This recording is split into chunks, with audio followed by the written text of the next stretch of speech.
अस्सलाम वालेकुम। बहुत ही काबिल एहतराम पाकिस्तानी टीचर्स, अगर आप पाकिस्तान में टीचर हैं और आपके पास बीएड है, एमएड है या फिर आपने बीएस एजुकेशन की डिग्री की है तो आज की वीडियो आपके लिए बहुत अहम है, क्योंकि इस वक्त न्यूजीलैंड में कई स्कूल्स को क्वालिफाइड स्कूल टीचर्स की जरूरत है और कुछ ऐसे टीचिंग प्रोफेशन है जिनके जरिए आप वर्क वीजा हासिल कर लेते हो। कुछ कंडीशंस में 5 साल का वर्क वीजा होता है जिसका न्यूजीलैंड में क्रेडिटेड वर्क वीजा कहते हैं। ये चेंज होता रहता है, लेकिन यही वर्क वीजा आगे चलकर आपका परमानेंट रेजिडेंस का पाथवे बन जाता है, क्योंकि न्यूजीलैंड में करंटली जो टीचिंग प्रोफेशन है वो ग्रीन लिस्ट में आता है। लेकिन यहाँ एक बहुत सारे लोग नहीं जानते कि सिर्फ बीएड कर लेने से आप सीधा न्यूजीलैंड जाकर पढ़ाना शुरू नहीं कर लेते हो। इसके लिए कुछ स्टेप्स होते हैं और आज मैं आपको वो सारे स्टेप्स आसान ज़बान में समझाऊंगा। तो वीडियो बनाने का मकसद ये है कि आप किसी एजेंट के चक्कर में ना पड़ें, आप अपने लाखों रुपए वेस्ट ना करें स्कैम के चक्कर में, और जस्ट सिंपली आप घर बैठकर ये सारा प्रोसेस कर सकते हो। चले पहले ये बात समझ लेते हैं कि न्यूजीलैंड में टीचर बनने के लिए सिर्फ डिग्री काफ़ी नहीं होती। बेसिकली वो देखते हैं आपकी क्वालिफिकेशन क्या है, आपने पाकिस्तान के अंदर क्या स्टडी किया है, आप कितने साल से एज ए टीचर जॉब कर रहे हो और आपका इंग्लिश लेवल क्या है। कुछ सूरतों में IELTS या PTE रिक्वायर्ड होता है। ज्यादातर एप्लीकेंट्स को टीचिंग काउंसिल ऑफ न्यूजीलैंड से रजिस्ट्रेशन भी लेनी होती है। अब सबसे अहम सवाल कि किन टीचर की ज्यादा जरूरत है। अगर आप प्राइमरी स्कूल टीचर हैं, सेकेंडरी टीचर हैं या प्रीटी मच कोई भी टीचर हैं, जैसे आप मैथ पढ़ाते हैं, साइंस पढ़ाते हैं, बायोलॉजी के हैं, केमिस्ट्री के हैं, फिजिक्स के हैं, IT में है आपकी फील्ड, या फिर आप अर्ली चाइल्डहुड एजुकेशन से आपका एक्सपीरियंस है, और सबसे इम्पोर्टेंट अगर आपके पास स्पेशल एजुकेशन से आपका ताल्लुक है, तो आपके लिए गुड न्यूज़ है कि इस वक्त न्यूजीलैंड में इन सारी कैटेगरीज के अंदर हाई डिमांड पे जा रहा है इस वक्त। इसलिए मुख्तलिफ स्कूल जो है ना वो क्वालिफाइड टीचर्स की हर वक्त तलाश में रहते हैं, लेकिन डिग्री काफ़ी नहीं है। आगे चलकर मैं आपको वो भी बताता हूँ। अब एक सवाल जो तकरीबन हर कोई पूछता है, क्या पाकिस्तान की बीएड एक्सेप्ट होती है? इसका जवाब सीधा सा है कि हर केस जो है ना वो अलग होता है। कुछ लोगों की जो क्वालिफिकेशन एक्सेप्ट हो जाती है डिपेंड करता है कि आपका स्कूल कहाँ पर है, उसकी क्या रिक्वायरमेंट्स हैं, और कुछ को पहले NZQ से असेसमेंट करवानी पड़ती है और फिर टीचिंग काउंसिल रजिस्ट्रेशन डिसाइड करती है कि आप रजिस्ट्रेशन के लिए एलिजिबल हैं कि नहीं है। तो पहले अपना केस समझें। बात कर लेते हैं इंग्लिश की। ये भी बहुत ही इंपॉर्टेंट रिक्वायरमेंट है।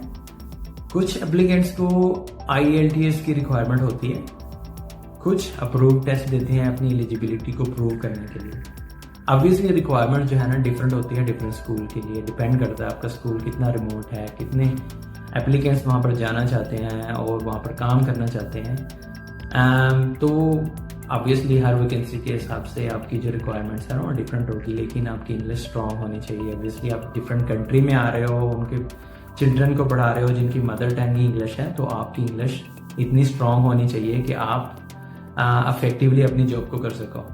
अब मैं आपको दिखाता हूँ अपनी स्क्रीन के ऊपर कि आप जॉब्स कहाँ पर देखते हो। तो बेसिकली सबसे जो पहला है वो एजुकेशन गज़ेट। ये न्यूजीलैंड की ऑफिशियल टीचिंग जॉब वेबसाइट है। यहाँ पर टीचिंग से रिलेटेड जितनी भी जॉब्स होंगी आपको यहाँ पर मिलेंगी। इसके बाद है हमारे पास सीख न्यूजीलैंड। हर रोज़ यहाँ पर हंड्रेड्स के हिसाब से वैकेंसीज आती हैं और आप अपनी प्रोफाइल सेट कर सकते हो, कवर लेटर अपलोड कर सकते हो और डेली यहाँ पर जॉब अप्लाई कर सकते हो। अनदर प्लेटफॉर्म है ट्रेडमी जॉब्स।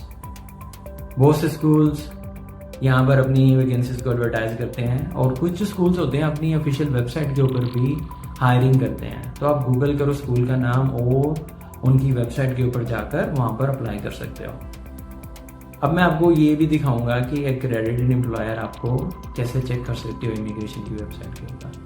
तो स्क्रीन के ऊपर आप देख सकते हो, यहाँ पर आप फिल्टर करो, या अगर आपके स्कूल का नाम यहाँ पर क्रेडिटेड एम्प्लॉयर आ रहा है तो मतलब आपका जो एम्प्लॉयर है वो फेक नहीं है।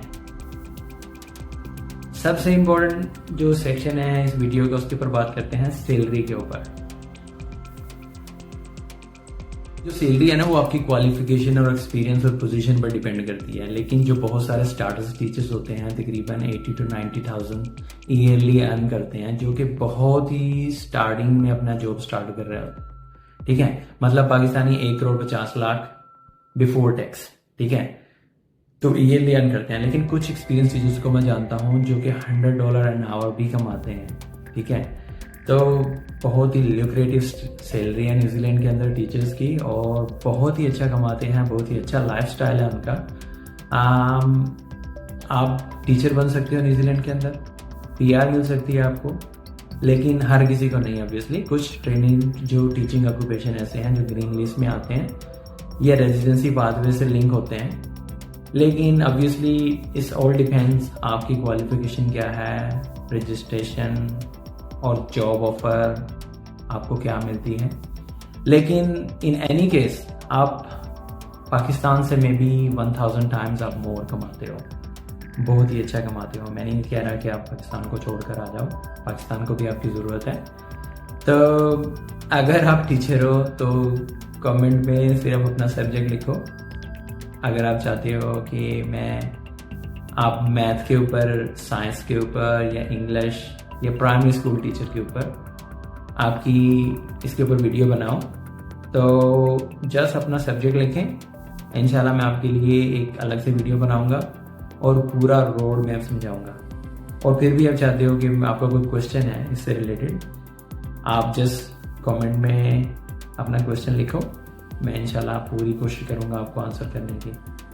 और अगर आप न्यूजीलैंड के अंदर PhD के हवाले से आपका कोई क्वेश्चन है, स्टडी वीज़ा के हवाले से कोई क्वेश्चन है, फ्री ऑफ चार्ज मैं हेल्प करता हूँ। ठीक है, मेरा जो कमीशन होता है वो यूनिवर्सिटी से आ जाता है, कॉलेजेस से आ जाता है। अगर आप न्यूजीलैंड के बारे में जेन्युइन इंफॉर्मेशन चाहते हैं तो चैनल को आप ज़रूर सब्सक्राइब करें।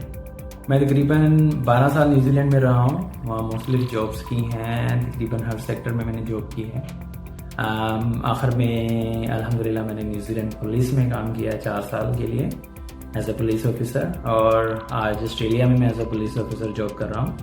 तो इस चैनल पे मेरी सिर्फ एक ही कोशिश है कि आप तक सही, प्रैक्टिकल और ऑफिशियल इंफॉर्मेशन पहुँचाऊँ ताकि किसी की हेल्प हो जाए। ऑब्वियसली किसी ने मेरी पहले हेल्प की थी, और चैनल को बनाने का मेरा सिर्फ एक ही पर्पज़ है कि मैं आप लोगों की हेल्प करता रहूँ। तो अगर आपको पसंद आया, वीडियो पसंद आई तो ज़रूर लाइक और शेयर करें। अल्लाह हाफिज़, मिलते हैं इंशाल्लाह अगली वीडियो में।